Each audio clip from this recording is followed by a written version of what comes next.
Olá, bem-vindos a mais um podcast de tessituras literárias. Aqui o Redação de Logia conversa com literatura em dobro. Sim, essa dupla dinâmica, Grazi Colella e Raul Colella. O livro de hoje da lista da FUVEST, da lista obrigatória da FUVEST, é A Visão das Plantas, da escritora Djaimília Pereira de Almeida. E essa conversa vai ser boa, hein? Porque tem várias camadas, vários simbolismos. Como diria o Raul Colella, essa obra é simbólica. Bora lá conversar com eles, essa dupla. Olá, Fabrício. Olá, todo mundo. Um prazer sempre estar aqui. Hoje é sobre, como a Grazi diz, o presente da FUVEST. É uma obra muito especial. É uma obra, gente, A Visão das Plantas, que já anuncia esse período de mudanças da FUVEST. A gente vai falar um pouquinho sobre isso. Então, a composição da lista, né, com 9 obras, mas que obras são essas? Que autores e que autoras são esses, né? Então, a gente vai falar um pouquinho sobre como A Visão das Plantas é uma obra que anuncia essas mudanças, né? Então, a gente não tem mais, por exemplo, 7 escritores e escritoras do Brasil, então são algumas mudanças, e essa obra particularmente é muito interessante nesse sentido, porque é de uma autora angolana que viveu praticamente toda a vida em Portugal. Então, a gente vai comentar um pouquinho sobre isso, só vou deixar a Grazi se apresentar também, senão eu fico com todo o espaço, né? Grazi, ele já tá te chamando para conversa, tá vendo, né? Já fala assim: olha, a Grazi diz que é um presente dado pela FUVEST. Que é um presente dado pela FUVEST.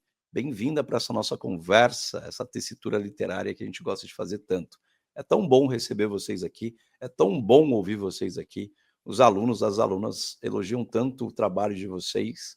Que legal, né? Falar desse presente da FUVEST, mas é um presente para a gente, também uma dádiva para a gente poder conversar. Grazi Colella, contigo. Oi, gente. Enquanto vocês estavam falando aí, eu fiquei pensando, né? Quando esse ciclo terminar, né? O que faremos nós depois, né? Porque a gente vai se acostumando e depois fica aquele buraco, né? O ciclo ele acaba terminando. Então, Fá, mais uma vez, obrigada, né? Pelo convite, pela oportunidade, pela troca.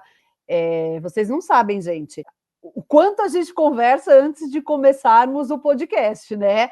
Quando a gente começa aqui oficialmente, a gente já está um tempo conversando, mas enfim.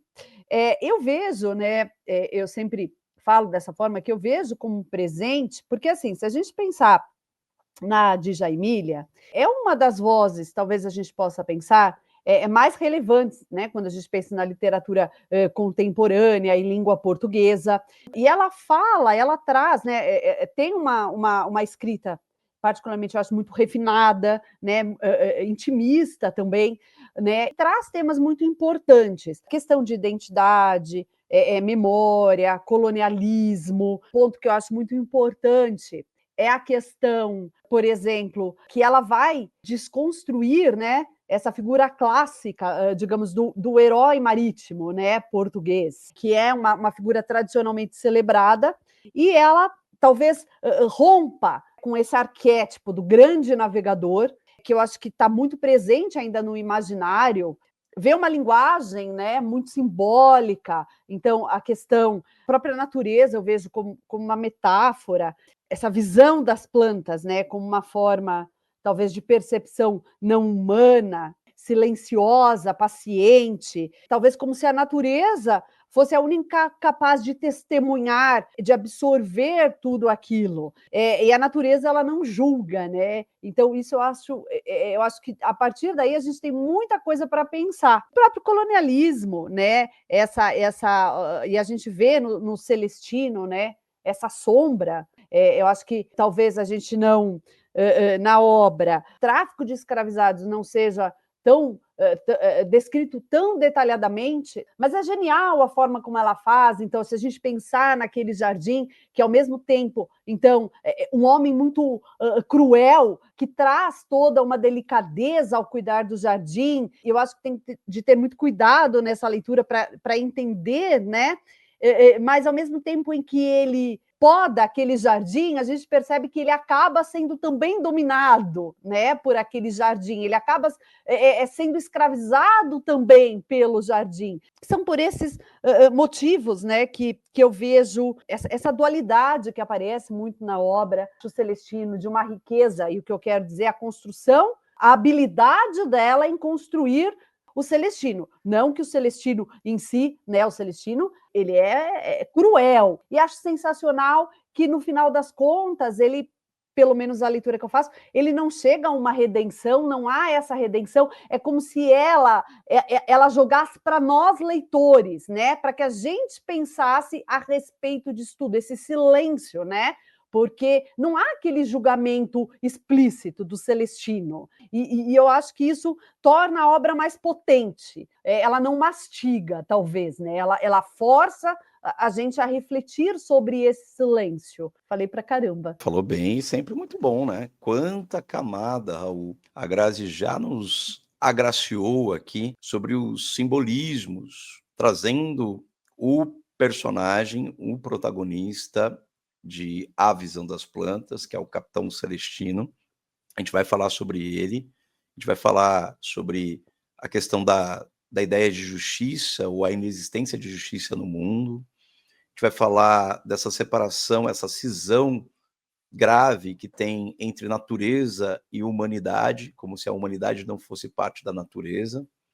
E também a gente vai falar dessa questão da anistia dada para certas crueldades ao longo da história, e como que países como Portugal, Angola e Brasil lidam com a questão da anistia, né? Certas anistias aí a certos grupos específicos. A gente vai falar, e tem muito de colonialismo, sim, né, Grazi? Tem muito de colonialismo.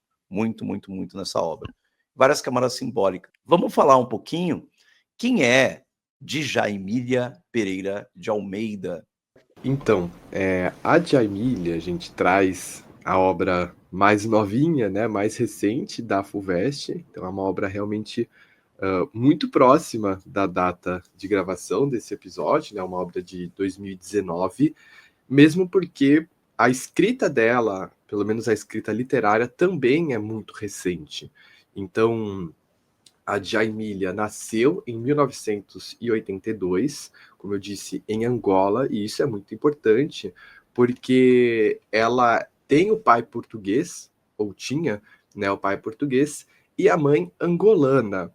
E logo cedo, já muito nova, ela se muda para Portugal, então ela vive em Portugal, e isso é muito importante porque é em Portugal que ela consegue perceber alguns pontos sociais, inclusive na figura do pai, muito importantes. Então, imaginem uma mulher angolana vivendo em Portugal poucos anos, uma década, um pouquinho mais de uma década, após, por exemplo, a independência de Angola. Então, todas aquelas questões sociais importantes, questão de preconceito racial, enfim. E a figura do pai, no caso da Djamília, nos parece muito importante porque o pai parecia não reconhecer as diferenças entre ele e a própria filha, e isso acaba esbarrando num ponto que a Grazi citou, que é o ponto da identidade. Então, toda essa questão do pai, o pai que não reconhecia as diferenças, que não reconhecia todas as complexidades que acabam recaindo sobre a filha por conta desses fatores sociais, acabam deixando várias marcas. Inclusive, o primeiro romance dela, que se chama Esse Cabelo, né, já traz bastante disso. E a Visão das Plantas também, de forma muito simbólica, né? A gente estava falando antes de o episódio começar, que A Visão das Plantas é um livro, entre aspas, entre muitas aspas, né, gente? Um livro sem enredo, porque pouco ou nada acontece ali. É um livro que nos pede muito mais uma análise bem simbólica, do que ali uma análise dos acontecimentos. Então, é um livro muito interessante, e claro, quando a gente diz que é um presente da FUVEST, a gente não pode confundir as coisas. Não é um livro fácil. Não é um livro fácil. Não é porque é um presente que é um livro fácil. Então, esse é o primeiro cuidado. É um livro que traz muitas contradições, o que torna o entendimento mais difícil, e, inclusive, a gente fala isso bastante para os nossos alunos. Esse livro, ele passa a fazer sentido quando a gente entende essas contradições, quando a gente aceita essas contradições. Então, só para fazer uma breve introdução ao enredo. Então, o que é essa obra? É basicamente o seguinte, gente. Nós temos um capitão Celestino, que inclusive não é personagem da Djamila, é uma personagem que ela tira de um autor chamado Raul Brandão, um autor que ela adora, um autor português do século XIX que ela adora, de uma obra chamada Os Pescadores, que inclusive aparece citada na epígrafe de A Visão das Plantas. Então, esse capitão Celestino, ele passou a vida inteira nos mares, como justamente um capitão do chamado navio negreiro, e ele testemunhou e praticou diversas atrocidades. Então, a gente tem alguns casos ali narrados, e ele volta para Portugal, já bem velho, ao final da vida, encontra a casa materna praticamente destruída, desabada, todas morreram. Então, ele passa os seus últimos dias sozinho naquela casa, cuidando de forma muito dedicada de um jardim. Então ele encontra aquela casa num estado completamente decadente e ele transforma o jardim da frente simplesmente no Éden, né? É praticamente o jardim do Éden que vira aquilo.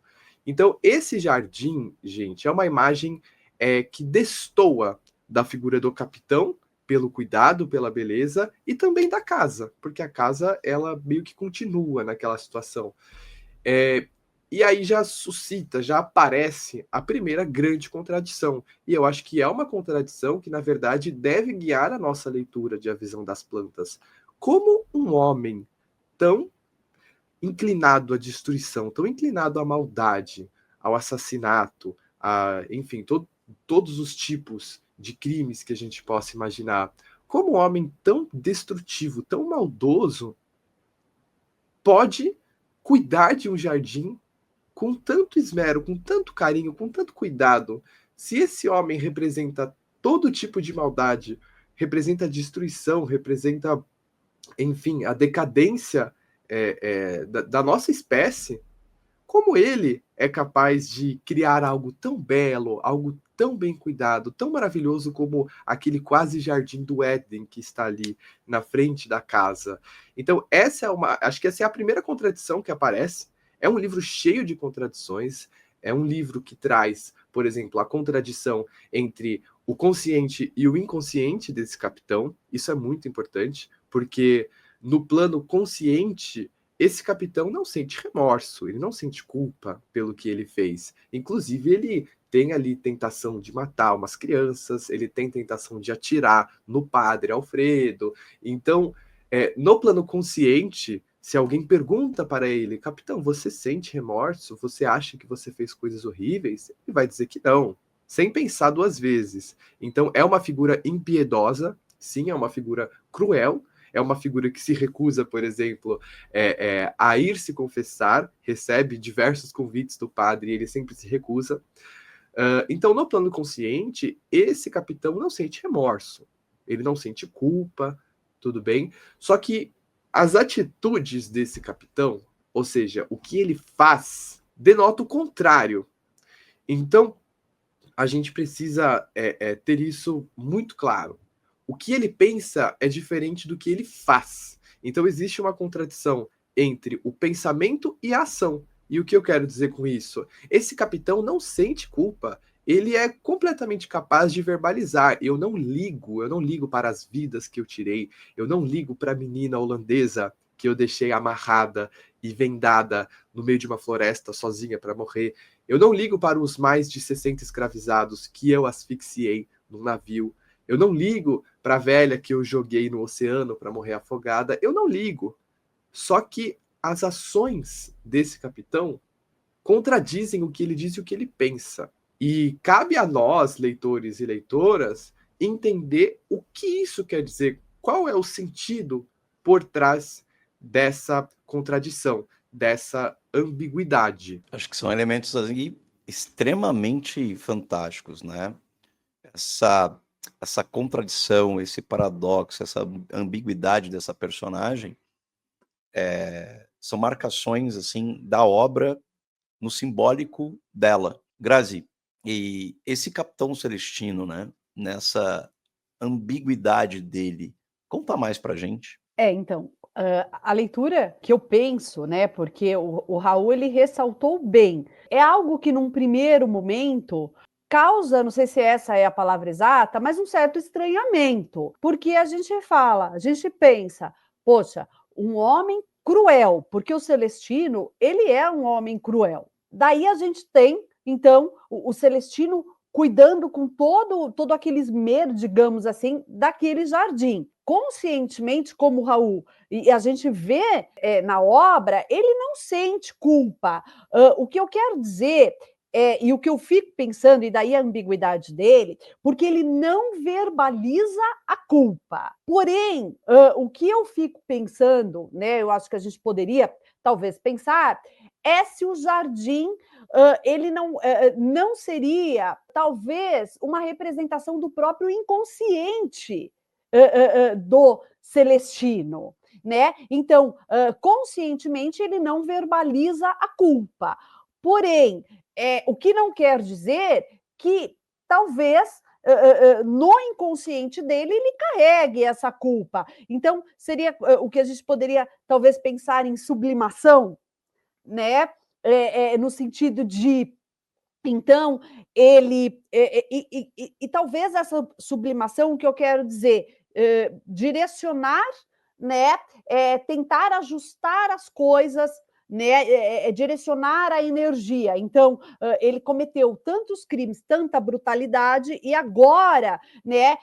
Ele movido, mas de uma forma inconsciente. Talvez por uma culpa, e quando eu digo isso, não é para aliviar o lado dele, porque eu penso que o Celestino, ele não merece, né? Não sei se essa é a palavra boa, mas então ele vai e ele cuida daquele jardim, né? E ele vai produzindo ali uma beleza, digamos assim, né? Com uma forma realmente de sublimar, né? De aliviar aquela culpa que talvez nem mesmo ele saiba que ele tem, né? O que, sob meu olhar, não faz dele uma pessoa melhor, né? Não é isso que eu estou falando. Ele se arrependeu, então agora ele é um velhinho que está lá cuidando do jardim, né?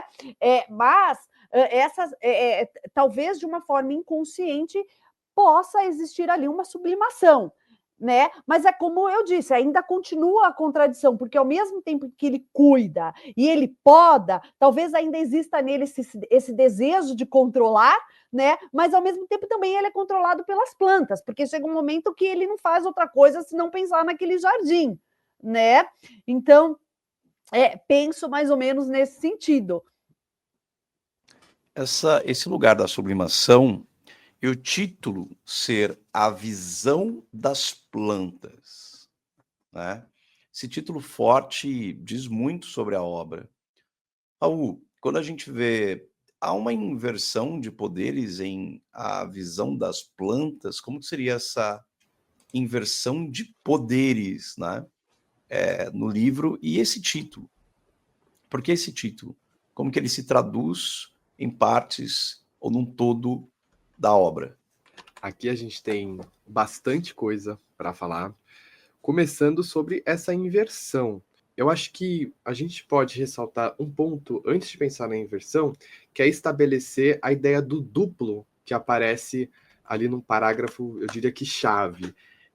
Eu vou fazer a leitura dessas duas linhas para ficar mais claro, em que a gente tem o seguinte: o sangue da lascívia e da volúpia, a morte em todas as suas declinações lúgubres, tudo tinha no quintal o seu duplo, na forma de cada planta que, com mãos delicadas de mulher, tratava como pessoas. Eu acho que aqui, nesse trechinho, o nosso entendimento dessas plantas é outro, porque basicamente a voz narrativa está dizendo que o capitão enxergava em cada planta uma pessoa, uma vítima das suas atrocidades. Então, eu acho que nesse ponto fica bem evidente que o que ele está tentando fazer com esse jardim é se redimir. Ele está buscando uma redenção, né, que seria a ideia da sublimação, que seria um tipo de compensação. Esse é um ponto muito, muito especial, porque aqui a obra ela ganha esse viés decolonial, esse viés mais simbólico ainda. Porque, primeiro ponto, sobre a visão das plantas. Então, vamos pensar o seguinte: se esse homem cometeu tantas atrocidades com as pessoas, por que ele tenta se redimir com as plantas? Por que ele tem todo esse cuidado com as plantas, cuidado que ele não teve com as pessoas? E é aí que a gente pode pensar no título, o título que é também, de certo modo, explicado na narrativa. Qual é a visão das plantas sobre o que ele fez e sobre o que ele é, gente? A visão das plantas é uma visão indiferente. É uma visão que não julga quem está regando, não julga quem está cuidando. Inclusive, isso está escrito na obra. Elas não se importam se quem está jogando água para elas é um assassino, é Jesus Cristo, é algum apóstolo. Isso não importa. Elas vão crescer do mesmo jeito. Então, o primeiro ponto é que as plantas estão numa outra esfera moral. E quando a gente compara as plantas com as outras personagens, que são poucas, as outras personagens dessa narrativa, a gente percebe que todas julgam o capitão. O padre Alfredo tem medo desse capitão. Ele quer que esse homem se confesse o quanto antes, né? As pessoas que passam ali na vila, elas olham de canto, elas mandam as crianças saírem de perto desse capitão. Por quê? Porque as pessoas estão na mesma esfera moral, elas julgam. As plantas não. As plantas não julgam, elas não perguntam o que ele fez, elas não morrem porque quem está regando é um assassino, é um criminoso. Esse é um ponto primordial, porque se elas não julgam, elas não têm, por um lado, um poder sobre ele. Então, ele tem, entre aspas, essa liberdade para tentar a sua redenção, tentar se redimir do que ele fez. E aí que vem essa ideia do duplo. Como a própria narrativa estabelece que essas plantas são, na verdade, uma representação simbólica das pessoas que ele matou, por isso ele está cuidando dessas plantas, o que acontece? O duplo aqui, a inversão de poderes, aparece justamente na medida em que esse capitão se torna escravizado dos cuidados. Ele se torna um servo das plantas, porque ninguém pode chegar perto dessas plantas, ninguém pode tocar nessas plantas, ninguém pode machucá-las. Então, por um lado, ele também se torna servo, ele também se torna escravizado dessas plantas. E é muito interessante porque todo esse trabalho de poda, esse trabalho de cortar, de desenhar, de deixar aquele jardim no seu estado perfeito, é justamente uma prova de que o capitão tenta controlá-las, ele tenta exercer o seu controle, só que ele, ao mesmo tempo, é preso. Então, ele se prende a essas plantas. E esse é um ponto que vai aparecer em outros momentos da narrativa, especialmente na relação que esse capitão tem com as suas próprias vítimas.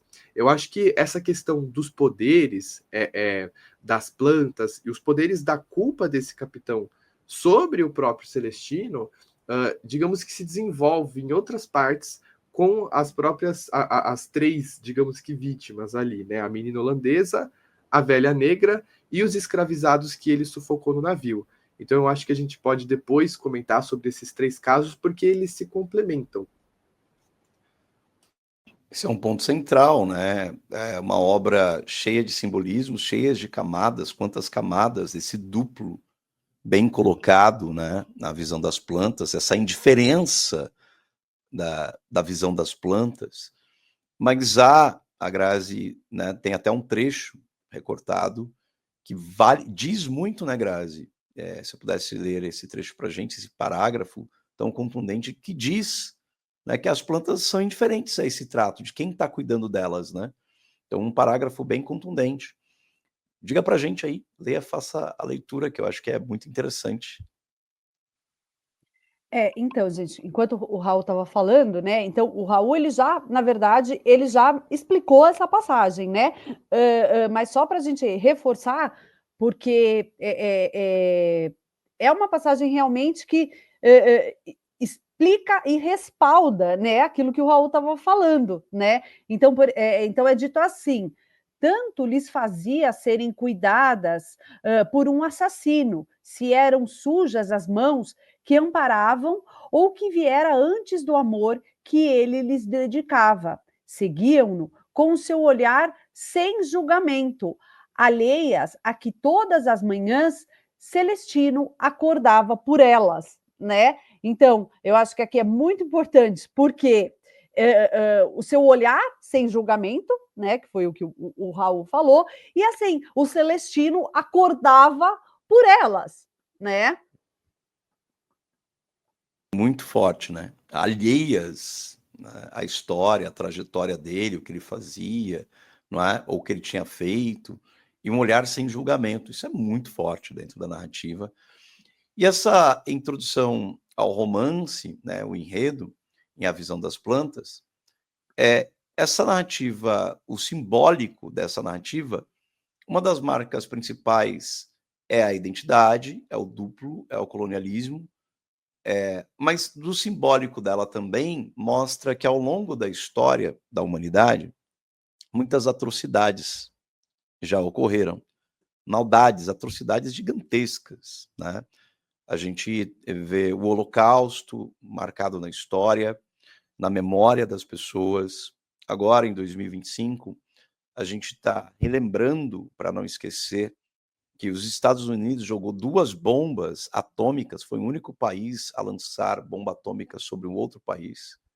Isso em agosto, a gente está em 10 de agosto de 2025.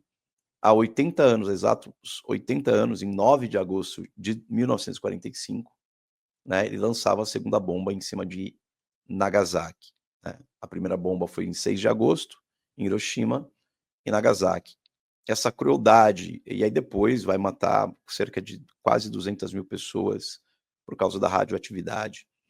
E o coração desses homens, o coração desses seres, o coração e a consciência desses capitães celestinos da história, dos torturadores da ditadura militar, quem julga, né?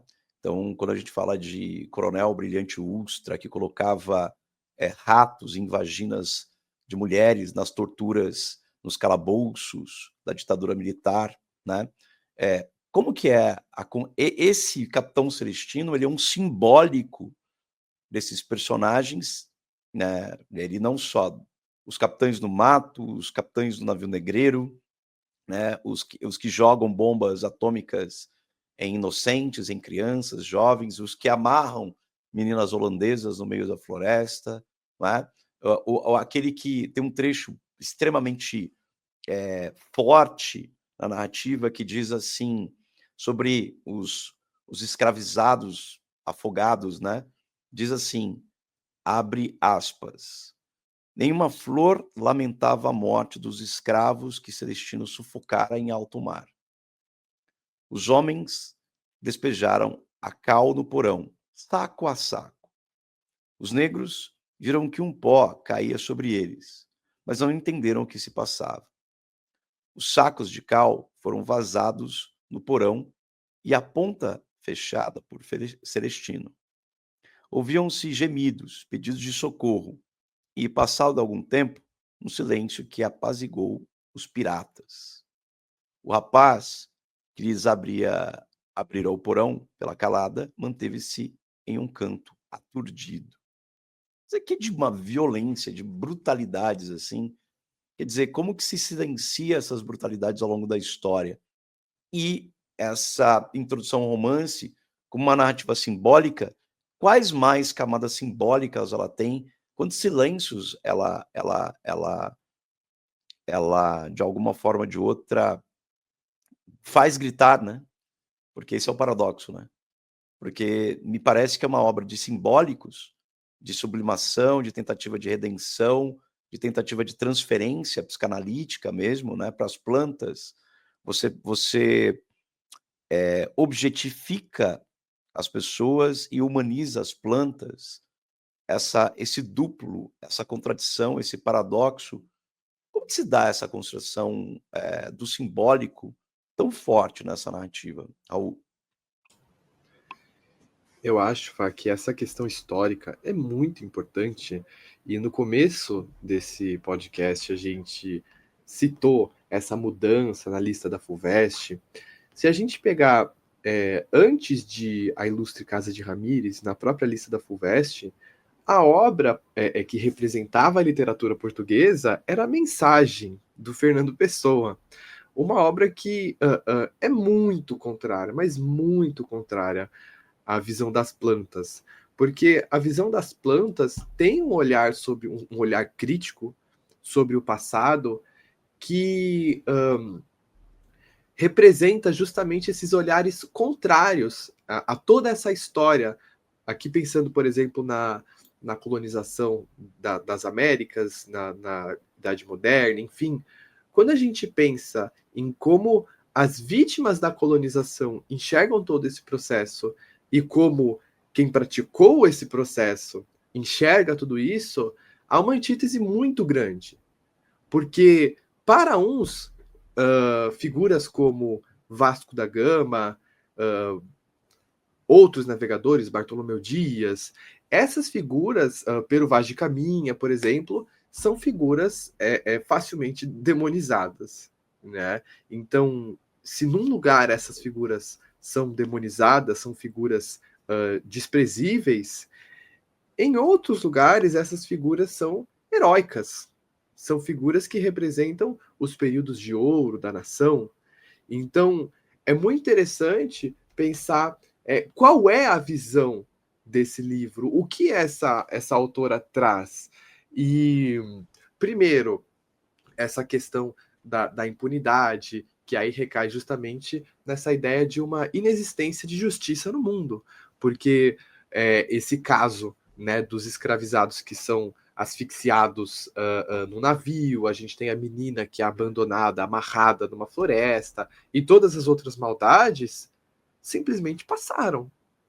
Hoje, por exemplo, o Brasil é um país que grita os efeitos desse passado, grita os efeitos. Esse passado ele é visível de inúmeras maneiras no próprio dia a dia.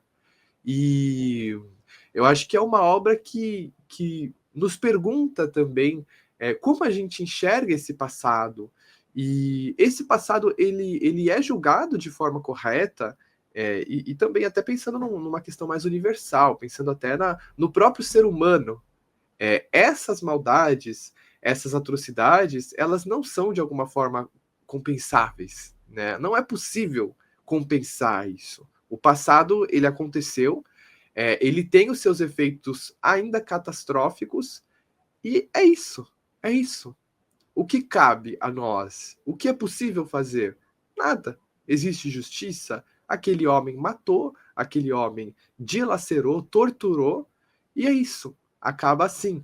Então eu acho que é uma obra que pode ser lida assim em diversas camadas, então talvez de uma forma mais universal, pensando em justiça, a ideia de que não há justiça no mundo, de que é isso e acabou. Depois a gente pode inserir essa obra num contexto mais decolonial, então pensando em todas essas relações, afinal esse capitão é uma metonímia do Império Português. Ele é uma representação personificada do Império Português. E esse próprio capitão, ele não tem a consciência, a mesma consciência que o Império Português não tem. Ele não reconhece as suas maldades, ele não entende os impactos do que ele fez. E é muito interessante porque esse próprio capitão tem um pai que seguiu os mesmos caminhos, né? Então tudo indica que, na verdade, essa é uma carreira da família, dos homens da família. Então esse capitão ele é visivelmente uma representação do Império Português.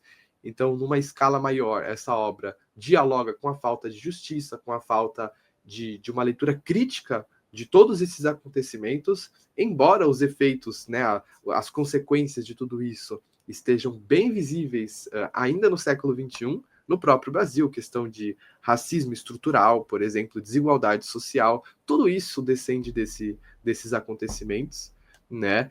Então, é uma questão, a Grazi, por exemplo, trouxe no começo, eu vou deixar ela falar sobre isso, ela trouxe essa questão do estereótipo, né, do navegador heróico, do navegador corajoso, aventureiro, enfim, eu vou deixar ela falar um pouquinho sobre isso. Então, eu acho um dos aspectos muito interessantes, um dos, né, claro, é justamente essa quebra, né? Então, a gente não tem o herói clássico, né? O Celestino, né, indo um pouquinho só complementando o que o Raul já falou, eu vejo o Celestino assim como um símbolo de impunidade histórica, né? Porque se a gente pensar o Capitão Celestino, né? Então, um antigo traficante de escravizados, gente, ele nunca é julgado, né? Punido diretamente, é isso que eu quero dizer, pelos crimes, né? Ele vive, se a gente parar para pensar, uma vida relativamente longa, ele volta para casa na velhice dele, né? E aí, talvez no final ali da vida, no fim da vida, é que ele começa a refletir, se é que reflete, né, de uma forma consciente, como a gente vem falando aqui, sobre o que ele fez, né? Só que justamente o que o Raul falou, essa reflexão, ela não é acompanhada de um arrependimento claro, de um arrependimento verbalizado, né? Ou de uma reparação, se é que é possível, né? Como o Raul falou, também não acredito como é que vai fazer talvez essa reparação, né? Então, eu digo assim,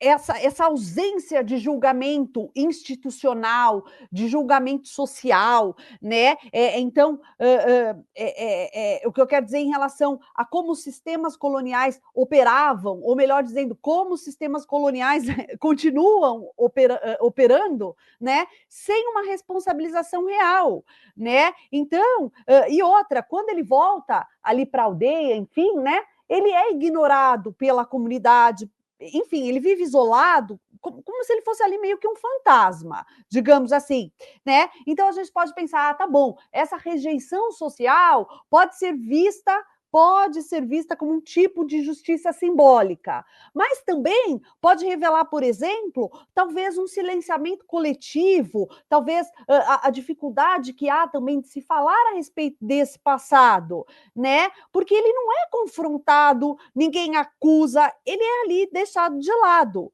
né? Então, mas isso eu acho muito genial também da parte da autora, porque ela não impõe diretamente, né, uma punição moral, ela não traz um discurso explícito de condenação, né? Ela meio que dá o vazio para a gente, né? Então, o silêncio da justiça, é isso que eu quero dizer. Então, cabe a nós, e isso eu acho genial, ela força uma reflexão, digamos assim, né? E essa leitura, essa visão, eu acho muito decolonial, porque se a gente, porque essa visão, essa proposta, ela mostra que a violência, por exemplo, do colonialismo, também está na normalização, também está no esquecimento. Então, eu acho que é uma forma muito poderosa que ela usou, né, para construir toda essa narrativa. Então, parece que cabe a nós, é isso que eu quero dizer, pensar, refletir, né? E é muito interessante tem a parte que o Fá leu, a parte que ele joga cal, né? Isso é terrível. Mas também, aí a gente falando da redenção, particularmente, eu não vejo, assim, não de forma consciente, nenhum, né? E a gente falou bastante, porque depois, eu não sei se o Fá puder falar, o Raul tem lá uma passagem que depois ele joga farinha na planta, que me parece que talvez fosse até de uma forma, ainda é aquele velho celestino, sabe? Que tá ali agora, só que agora ele tá jogando, né? Não é cal, mas pensando ali nas plantas como um símbolo também dos escravizados, mas a atitude ainda permanece, né? Dentro dele pulsa essa crueldade, talvez, né? Talvez não, né? O silêncio, a memória e o simbólico gritam na visão das plantas. Acho que tem esse lugar nos objetos que o próprio Capitão Celestino guardava, né, Raul? Quando ele retorna. Esse silêncio que grita, esse vazio que grita, essa indiferença, impunidade que gritam, esses objetos escolhidos. Quais são os objetos que ele guardava quando ele retorna para essa vila, para essa cidade natal dele, para casa? Então, é realmente incrível o fato de, quando o capitão retorna e ele encontra a casa daquele jeito, ele começa a dar uma geral, ele começa a fazer uma limpeza, ele queima algumas coisas, alguns objetos que marcam o passado, como as roupas da mãe, por exemplo. Mas, ao mesmo tempo, ele guarda outros objetos que se tornam muito simbólicos nessa narrativa. Um desses é o camiseiro de Mogno, o outro é o retrato do pai, e, por fim, o cordão de ouro. Por que esses objetos são tão simbólicos? Eu acho que o mais fácil, com base no que a gente falou, o mais evidente é o retrato do pai, porque o pai também foi um navegador colonial. Então, os objetos que ele guarda são precisamente objetos que marcam essa trajetória, esse caminho de navegador. Primeiro, o quadro do pai, que também foi um navegador e que inclusive morreu num naufrágio. Segundo, o camiseiro de Mogno. Camiseiro é uma espécie de móvel, é como se fosse um armário. E Mogno é um tipo de madeira. Até então, nada especial. O ponto, gente, é que esse Mogno, essa madeira, veio do Pará, veio do Brasil, fechando esse ciclo, né? Atravessando o Oceano Atlântico, que é o oceano que serviu justamente de passarela de todo esse processo colonial. Então, essa madeira veio do Pará. Então, é uma madeira que grita o período colonial, né? Então, a gente sabe que o processo de colonização do Brasil se destacou também pela, entre aspas, exportação de madeira do Brasil. Essa madeira de que o móvel é feito veio do Brasil, gente. É uma madeira que simbolicamente acentua, ela destaca esse trajeto de ir do Brasil, atravessar o Atlântico e chegar a Portugal. Essa madeira, ela corresponde a esse processo, né? Então ele guarda, assim, ele guarda especificamente objetos que demarcam as suas raízes coloniais. Os outros ele descarta, inclusive as roupas da mãe, ele descarta sem qualquer tipo de culpa, sem qualquer cuidado. Afinal, ele não se importa muito. Mas os objetos que ele guarda são precisamente os objetos que demarcam, que expõem o seu passado, a sua trajetória. E é muito interessante porque são esses objetos que marcam as suas raízes, raízes das quais ele não pode se desgrudar. Ele tenta, com essa redenção, cuidando desse jardim que representa as suas próprias vítimas, ele tenta se redimir, ele tenta essa redenção, mas o fato de ele guardar os objetos que marcam as suas raízes coloniais dizem o contrário. E a gente vai perceber que, ao final da narrativa, essa redenção não ocorre, ela é impossível. Ela simplesmente não pode acontecer e ela não vai acontecer. E o final do Celestino é o mais espetacular, que é a loucura. É uma loucura que a gente pode interpretar de diversas formas, inclusive pensando em psicanálise, uma loucura como uma espécie de recriação da subjetividade. E, enfim, a gente pode se estender nisso porque ele tem delírios, e esses delírios, na minha opinião, são centrais para o entendimento de essa criação complexa, porque nos delírios dele, ele vê as figuras que ele matou. Só que ele vê as figuras que ele matou de uma forma contrária, e isso é impressionante. Porque os delírios são nada mais, nada menos do que a representação do inconsciente dele. E no inconsciente dele... É como se ele ressignificasse, né? Perdão, eu interrompi. Exatamente. Nas visões que ele tem, ele enxerga as pessoas que ele matou, só que de uma forma muito positiva. Por exemplo, a menina holandesa, que ele... Vou contar a história da menina holandesa para ficar mais fácil de entender, gente. O capitão, quando foi pela primeira vez para o continente africano, ele contraiu uma doença muito grave, ele ficou praticamente à deriva, e um grupo de holandeses o resgatou. Esses holandeses, então, eram vários homens adultos, e um deles tinha uma sobrinha, uma menina, uma criança. Esses homens salvaram a vida do Celestino, cuidaram dele. Certa vez, já recuperado, ele acordou e estava todo mundo dormindo. Ele simplesmente matou todos os homens e deixou essa menina holandesa, que aparece tantas vezes na obra, deixou essa menina holandesa amarrada numa árvore e vendada. Ela foi largada para morrer no meio da floresta. E muito tempo depois, quando ele enlouquece, já no final da narrativa, ele vê essa menina holandesa várias vezes. E a relação que ele tem com essa menina holandesa é uma relação de cuidado, de carinho. Tanto que a voz narrativa diz que ele cuidava dela como se fosse a sua neta. E aí a gente pensa, mas se esse homem que teve o ápice da crueldade de amarrar, de vendar essa menina, de matar todo mundo e deixá-la sozinha para morrer naquela floresta, se esse homem foi capaz de tudo isso, por que nas alucinações dele, nos delírios dele, ele tem uma relação tão boa, ele cuida tanto dessa menina? E é aí que a gente começa a justamente ter mais certeza de que ele está buscando uma redenção simbólica, uma redenção inconsciente, que não é possível. Né? Não é possível, porque aquela menina morreu, aquela menina foi abandonada de forma extremamente cruel. Então, na cabeça dele, de forma inconsciente, de forma simbólica, ele tenta ressignificar isso, mas a gente sabe que não é possível. E o mesmo acontece com a velha negra, que ele jogou ao mar, e que depois aparece cuidando dele nos delírios, e os próprios escravizados. A gente pode falar também, por exemplo, da simbologia dos cravos nessa narrativa. São vários os fatores, são infinitos, na verdade.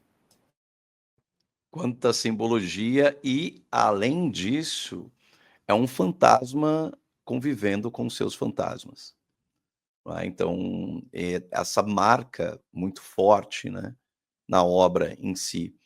Grazi, a parte em que ele joga farinha nas plantas, e essa passagem que a gente passou aqui de jogar cal nos escravizados, no navio negreiro, entre outras coisas, é uma passagem muito forte, né? Você falou que tinha uma coisa contundente ali. Fala pra gente nessa passagem, qual é essa passagem explicitamente, e o que há nela que tanto chama atenção para você e pra gente? Então, eu acho que essa parte, essa passagem, né, eu acho que a gente pode, vou ler, né, a passagem, mas a gente consegue perceber, porque a gente fica, talvez essa passagem nos dê um embasamento para a gente perceber que, na verdade, não é como eu falei, o velho Celestino continua ali, né? É isso que eu quero dizer, porque então, quando ele joga cal nos escravizados, e o cal, a gente pensa, é um pó branco, digamos assim, e depois ele joga farinha, né? E a farinha, ela faz essa referência, só que daí ele joga farinha nas plantas, né? Então, como se, de certa forma, talvez a gente pudesse pensar, ele continua ali tentando exercer de alguma forma a crueldade, né? Só que agora com as plantas, ainda que também as plantas o escravizem, né? O escravize. Mas nessa passagem, quando a gente tem, então está falando assim, né? Diz assim: o silêncio e o que se seguiu a ele, o abrir do porão, um monte de cadáveres sufocados, ainda agora gente e já alimento de larvas, o jogar dos corpos ao mar um a um, sem direito a enterro, o seu desaparecer sob a superfície, um a um, seguido das bolhas que a água faz quando digere um corpo. Então, aqui é da velha negra, né? Que o Raul também falou, a velha negra a cair no mar. O corpo dela, o ventre chicoteado, a boca aberta, olhos de gelo, pele manchada. O velho corsário agarrou na caixa de farinha e saiu ao quintal como um cantor regressa ao palco, né? Então é como se ele tivesse ainda, sei lá, a gente pode pensar na ativa, né? Ele é o velho cantor que regressa, ele se sente, digamos, em casa. O que eu quero dizer em relação às atitudes, né? Então, aí, olha lá, as flores dormiam, bambinando ao vento. Celestino atirou a farinha às suas cabeças, uma a uma. Né? É como se ele estivesse ali, anteriormente jogou o cal, agora ele joga farinha, né? Passagem muito forte, muito contundente, né? E aqui já é um princípio do delírio, né? Da loucura, já prevendo aqui o desfecho dele, né? Não se dá para fugir dos fatos, dos atos em vida. Lembrando que essa ideia de culpa também, né? Como palavra culpa, é uma invenção na história, obviamente, né? A gente vai tratar aqui como símbolo de invenção histórica, dentro de certas linhas teóricas, filosóficas, religiosas, e efetivamente, mas a culpa ela é fundamental dentro das trajetórias das religiões, porque elas vão simbolizar em um determinado momento as indulgências, né? Então, você confessa as suas culpas, os seus pecados, entre outras coisas, e tem a figura do Padre Alfredo aqui, né? Acho que o padre vai visitar o Capitão Celestino nessa casa, rodeada de plantas, ele analisa como esse Capitão Celestino conversa com as plantas, cuida das plantas, ele tenta retirar alguma coisa, mas o Celestino não fala muita coisa, mas o que ele queria o tempo todo era tirar uma confissão do Celestino, né? Esse movimento, vem cá, tirar uma confissão. E o Celestino tem tanto peso, tem tanta culpa, tem tanta crueldade, que ele não abre a boca, ele não fala, né? Então, é uma obra de simbólicos, de simbolismos, mas também uma obra de abertura psicanalítica, dizendo assim, olha, é preciso falar, é preciso dizer, porque se você não diz, você enlouquece. Se você não tem diálogo com as coisas, com o mundo, né, você enlouquece. Porque o mundo é um mundo de simbólico, e o mundo simbólico é um mundo de linguagem. E o mundo de linguagem, de qualidade, é um mundo de diálogo. E dele não tem com quem falar, ele não tem com quem dividir as crueldades com que fez. E aí ele enlouquece. Isso vai no enlouquecimento brutal. Quando a Grazi diz assim, parece que a obra deixa para a gente preencher alguns vazios. E aí vem um ponto crucial, que é como que a obra ela é uma leitura decolonial, né? Ela tem uma marcação, ela é uma leitura decolonial. Como que a gente pode mostrar que essa obra ela é decolonial, gente? Como que ela é marcada justamente porque o Capitão Celestino, depois, no final da vida, né, volta para casa, a casa onde viveu foi criado pelos pais, a mãe, as tias, não é? Ele acreditava e gostava muito da figura do pai, do valente capitão também, né? Nuno, né? Porque o pai dele chama Nuno, né? Bem nome português, né? E aí por diante. Mas como que se constrói essa leitura decolonial no livro? Tem mais marcações, ficam claras para a gente dessa decolonialidade no livro em si?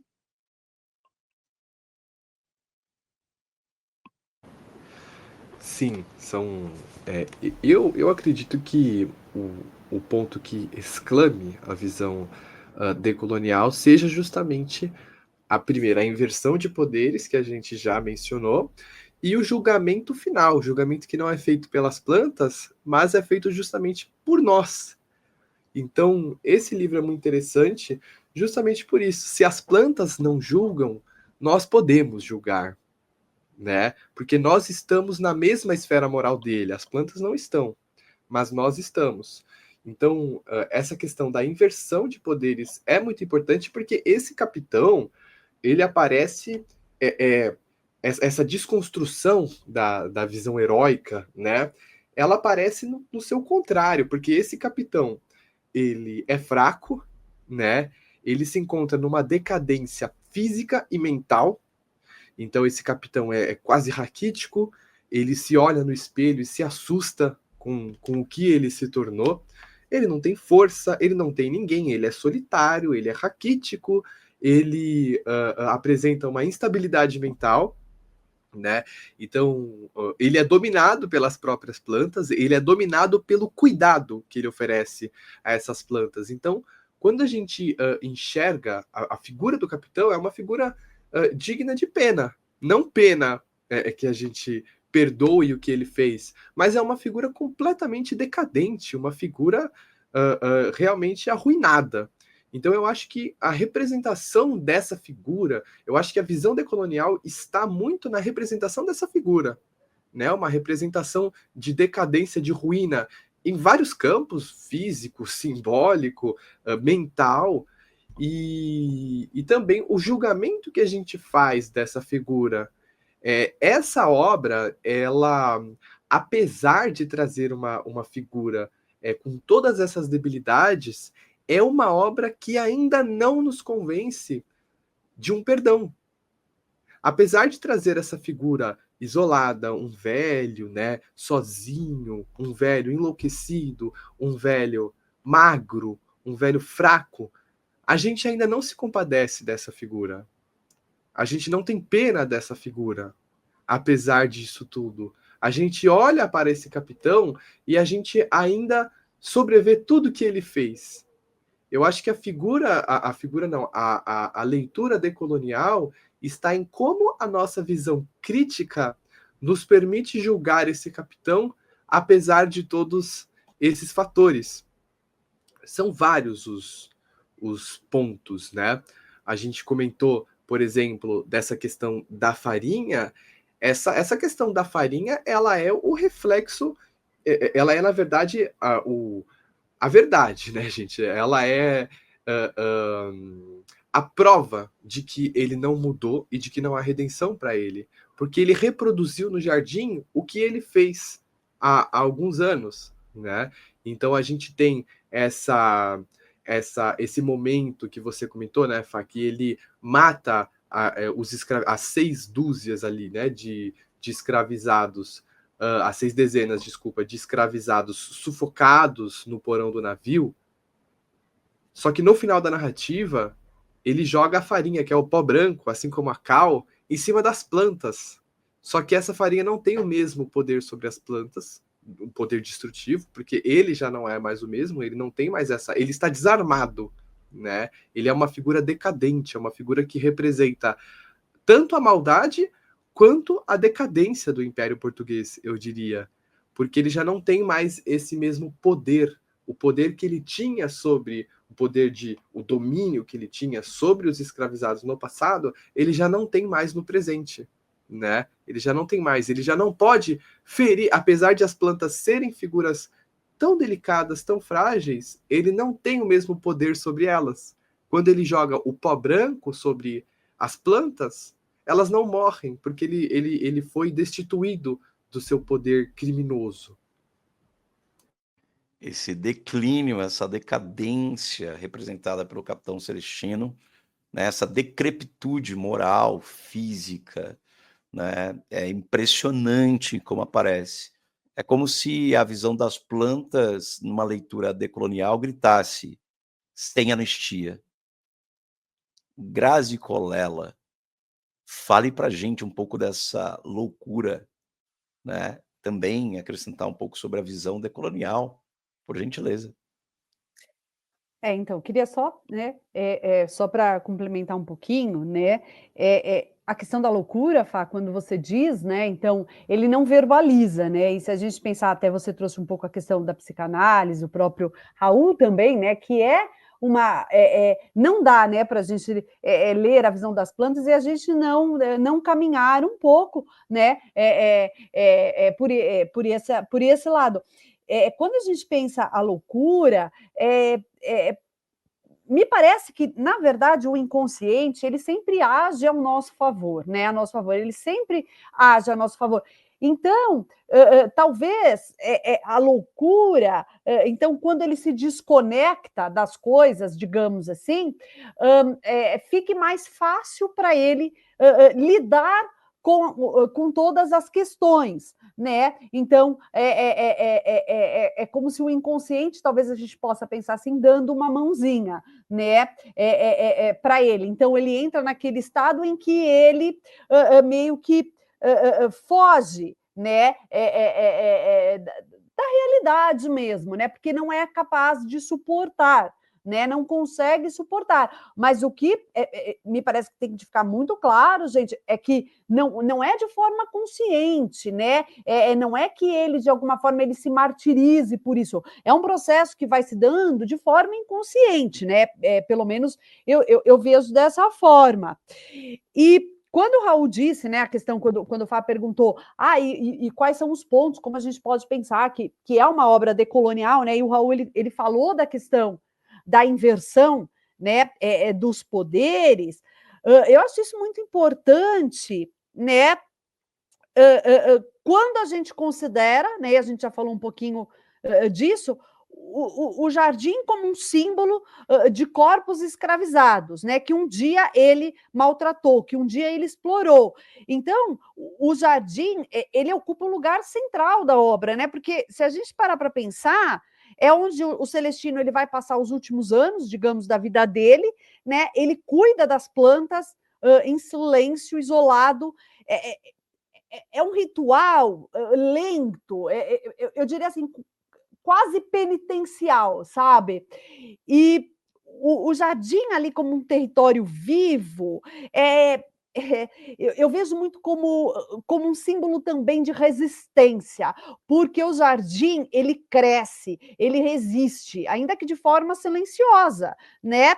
Então, tanto é que no final das contas, o capitão ele se torna servo das plantas, né?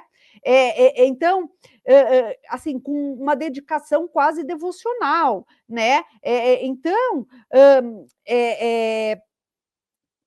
talvez a gente possa ver agora como uma escravização simbólica, mas dele, né? Celestino. Então, só que nesse momento a servidão ela não é imposta de uma forma direta, né?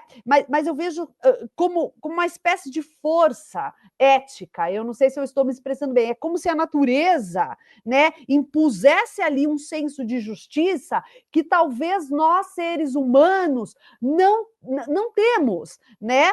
Então, um senso de justiça que o próprio ser humano não impôs, mas a natureza impôs ao Celestino. É mais ou menos essa a ideia, né, que eu penso, né? Ele nunca, muito embora ele nunca tenha sido punido pela sociedade, né? Mas no final das contas é o próprio espaço da casa, é o próprio jardim que acaba subjugando o Celestino, né? Então, é muito complexa a obra, né? Porque é toda essa ambiguidade, então o controle, né? Quem é que controla, digamos assim, né? Então era mais isso, né? Que eu queria falar. Não sei se a gente já está no finalzinho, né? Mas era eu vejo assim o jardim, né? Agindo, né? Tomando um símbolo realmente de resistência, né? Então, se nós seres humanos não a gente não impõe, né, essa justiça. Eu vejo o Jardim, né, fazendo esse papel, né? Quanta coisa fantástica, maravilhosa dita aí, né, Grazi? Essa separação entre humanos e natureza, e o Raul havia dito que as plantas não estão no mesmo estágio ou na mesma condição moral de julgamento que os humanos, então elas não julgam, né, o silêncio delas ali, mas o julgamento vem da consciência ou da falta de consciência do capitão celestino. Por isso é psicanalítico, há uma transferência, há uma tentativa de sublimação, né, e isso é muito simbólico, muito forte. Mas há, com certeza, na sua leitura, essa coisa de a gente olhar como as plantas, o jardim, a natureza é maior do que qualquer moralidade ou imoralidade humana. Os humanos podem ser dizimados, né, da face da terra, mas a terra sobreviverá, a natureza sobreviverá, porque nós nos distanciamos dela. E há uma coisa da construção de moralidade, que é uma construção sócio-histórica, portanto, é um construto da história, uma construção. Quando a gente fala de moral, né, quando a gente fala de ética, são valores, né? Quanto mais a gente se aproxima da natureza, mais a gente aprende, né? Quanto mais a gente se afasta, a gente mais desaprende, mais a gente, do ponto de vista, como você diz, se há uma ética, se há uma construção de uma ética, essa construção tem que ser uma simbiose humano-natureza, porque somos natureza. Somos também plantas que precisam de cuidado, de sol, de colheita, de poda, não é? Então, esse lugar, as plantas, é muito interessante o simbólico, porque como ele não tem ninguém para falar das suas crueldades, nem mesmo ele conversa com as plantas o tempo todo, a hora que o padre sai, ele começa a conversar com as plantas e tudo mais, e o delírio, a loucura, a decrepitude, esse declínio que representa ele, é impressionante como nos capítulos finais a presença da menina holandesa é forte, mas a presença da velha negra escrava, escravizada, muito forte. Tem até uma cena em que a presença da velha negra se instalava na casa, um perfume só, habitado pelo som do vento.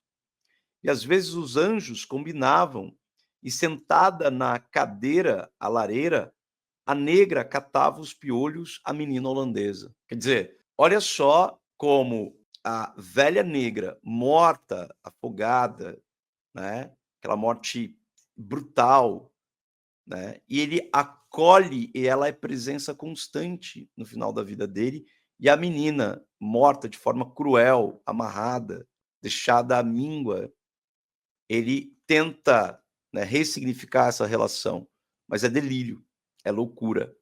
É uma leitura, um outro ponto crucial, que eu acho que a gente não pode deixar passar, é o que a Grazi fala sobre como a obra, ela, você diz assim, essa obra é um presente, essa obra é uma dádiva que a FUVEST deu pra gente. Como assim, Grazi? Como assim, Raul? Como assim, Fabrício? Essa obra é muito difícil. Ela é trabalhosa. Mas assim, então vocês gostam, vocês são masoquistas, vocês gostam de... Não, não é isso, gente. Não é nada disso.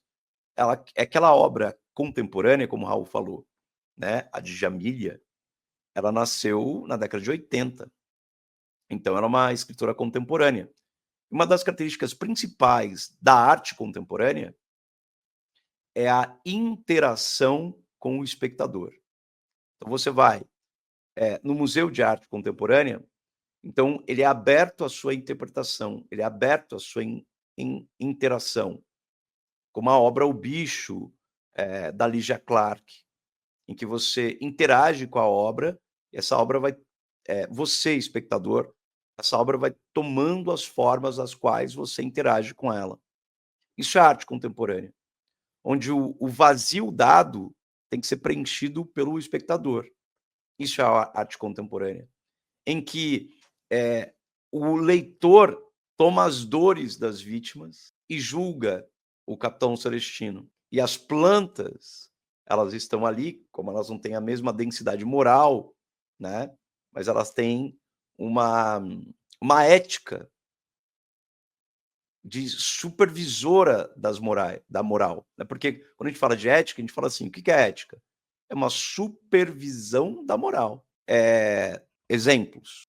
Já foi legalmente aceito e moralmente aceito no Brasil, há pouco tempo atrás, ter escravizados. Isso era símbolo de status, não é? Isso era lei, né? Muito pouco tempo atrás, na história. Já foi aceito legalmente e moralmente. Tinha lei que você perseguir judeus era algo moralmente aceito na Alemanha nazista. Mas o que a gente tem que perguntar, isso é ético? Essa pergunta é, primeiro, as plantas, a visão das plantas é a ética, né? Essa ética ela é indiferente, é impune? Não, não é isso. Essa visão das plantas é o grande tempo, a grande temporalidade. É a visão da natureza, né? E a qual a gente está se desconectando por valores muito rasos, valores muito, como a gente pode dizer, uma palavra muito muito baixos, né? Quais são os valores que levaram o Capitão Celestino a ser um capitão de navio negreiro, né? Tipo, status, moral, um lugar a repetir o que o pai fazia, sem reflexão. Lembra muito também, além desse lugar da arte contemporânea, lembra muito aquilo que vai ser um dos conceitos mais importantes do século XX, da filósofa, da judia alemã Hannah Arendt, que é a banalidade do mal. Não é? Esse Capitão Celestino, ele é o Adolf Eichmann, julgado em Jerusalém. Porque você não sabia, perguntado para o Eichmann, né, que é o cara que era responsável por organizar os vagões que levavam os judeus para os campos de extermínio e concentração. Chamado de concentração, mas era campos de extermínio.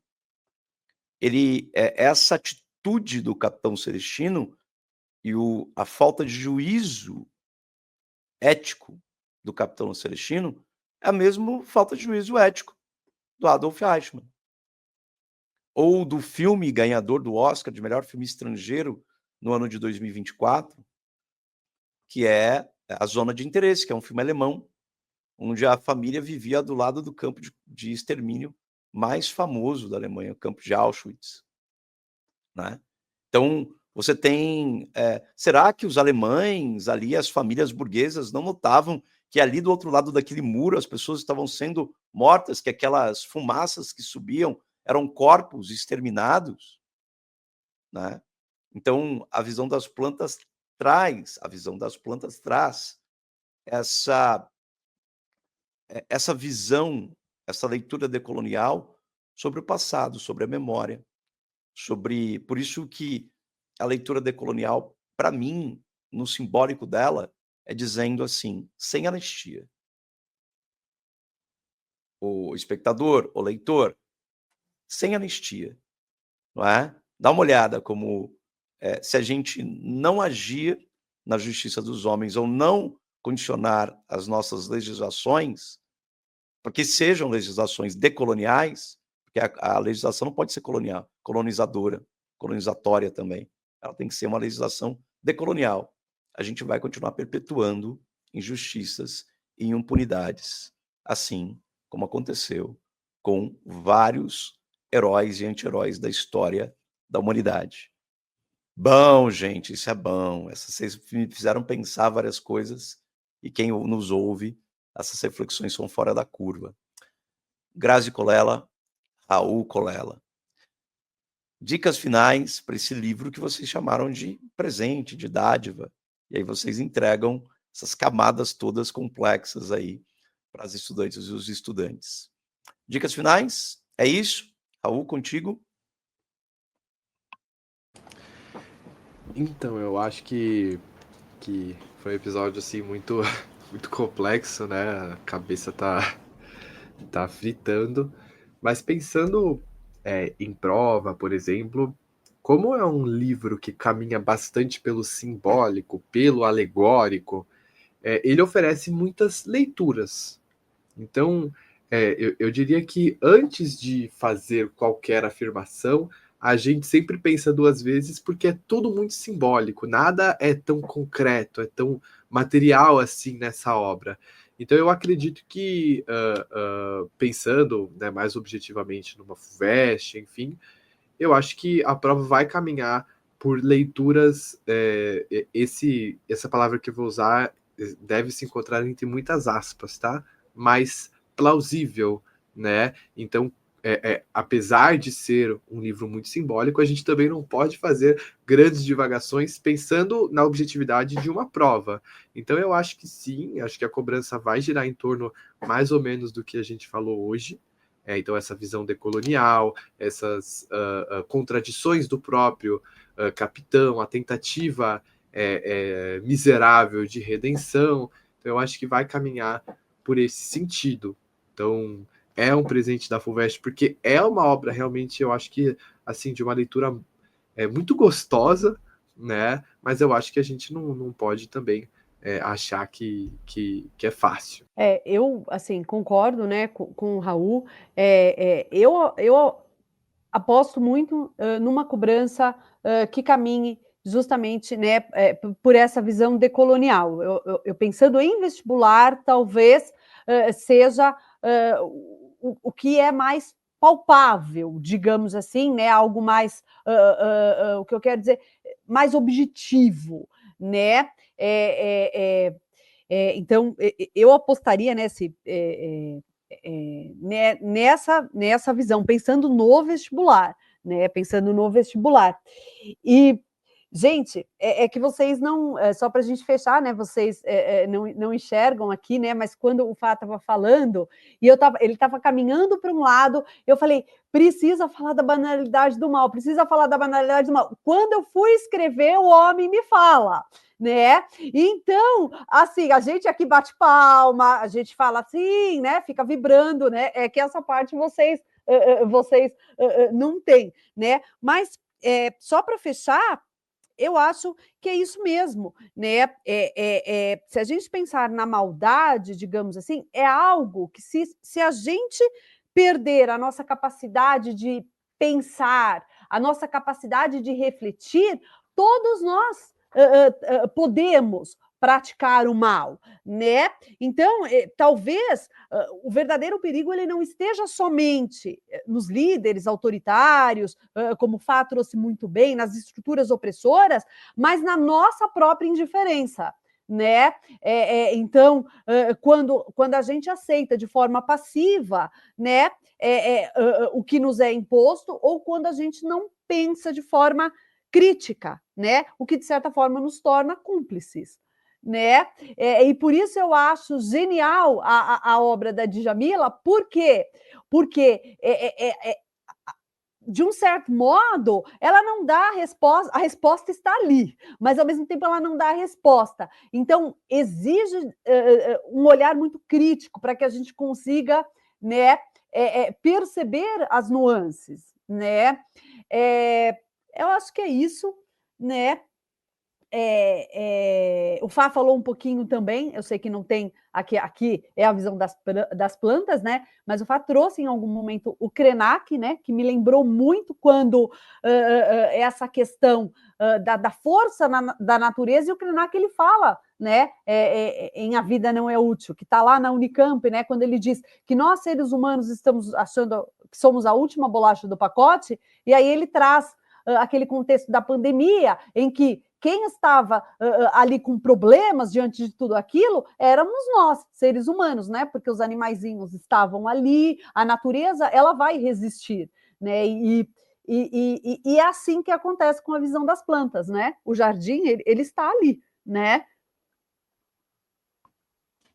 E é assim que a gente termina mais esse episódio com o livro. Quando a gente termina o livro começa na gente. É impressionante. Essas são as obras abertas, isso é a natureza das ótimas obras literárias. A gente fala que é um presente para o vestibular, porque realmente Grazi e Raul falaram que o que mais objetivo tem para se cobrar sobre essa obra? A leitura decolonial, na visão das plantas. Mas o que tem no livro? Tem mais coisas, tem mais camadas, as quais a gente propôs aqui refletir, né, sobre a questão ética, moral, né, o contraste entre humano e natureza, esse distanciamento que está tendo aqui, né, sobre a impunidade, a inexistência da justiça, muitas questões, né, uma crueldade, se a gente não questiona, se a gente não reflete, a gente acaba praticando o mal banal, a gente trivializa o mal. Esse é um ponto central para a gente refletir sobre o mundo contemporâneo, mas é muito bom ler uma obra como essa, uma obra literária como essa, que quando a obra termina, ela começa na gente. Isso é literatura contemporânea. Voltamos ao próximo episódio do Literatura em Dobro com Redação de Elogia. Isso é a Dialogia em Dobro. Até a próxima, gente.